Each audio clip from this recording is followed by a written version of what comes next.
আধিপত্যবাদ বিরোধী সাংস্কৃতিক সংগঠন তরুণকে নতুন করে পরিচয় করে দেওয়ার কিছুই নেই।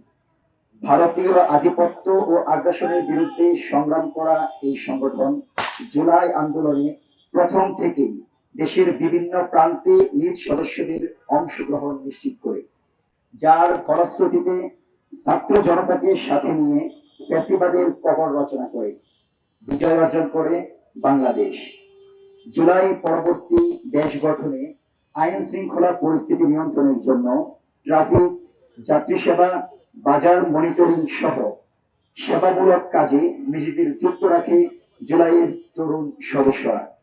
আন্দোলনের অংশ হিসেবে আওয়ামী লীগ নিষিদ্ধের আন্দোলনে গুরুত্বপূর্ণ ভূমিকা পালন করে বাংলাদেশপন্থী এই সংগঠনটি। বর্তমানে প্রতিষ্ঠানটি জুলাই ঐক্যের অন্তর্ভুক্ত অন্যতম সাংস্কৃতিক সংগঠন। দেশের চলমান রাজনৈতিক পরিস্থিতিকে সামনে রেখে আজকের সংবাদ সম্মেলনে জুলাইয়ের তরুণ মূলত তিনটি দাবি উত্থাপন করছে। অন্তর্বর্তী সরকারের ইতিবাচক জবাবের অপেক্ষায় থাকবে জুলাইয়ের তরুণ ও ছাত্র জনতা। ১ নম্বর দাবি,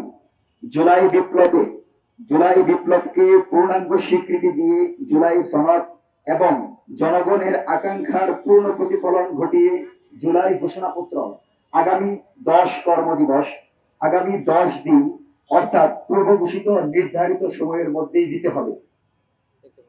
২ নম্বর দাবি, শহীদ পরিবারগুলোর সর্বোচ্চ রাষ্ট্রীয় মর্যাদা ও নিরাপত্তা নিশ্চিত করতে হবে।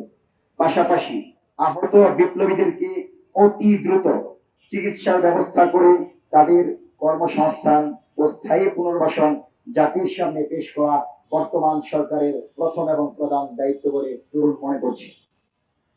৩ নম্বর দাবি, নির্বাচনের তফসিল ঘোষণার পূর্বেই জুলাই কেন্দ্রিক সকল বিচার সুষ্ঠুভাবে শেষ করতে হবে, নচেত তফসিল বিপ্লবীদের জন্য হুমকির কারণ হয়ে দাঁড়াবে। মৌলিক সংস্কার পরবর্তী নির্বাচনে জনগণের পূর্ণ আকাঙ্ক্ষার প্রতিফলন ঘটাতে পারে বলেই তরুণ বিশ্বাস করে। আজকের সংবাদ সম্মেলনের লিখিত বক্তব্য এখানেই শেষ করছি।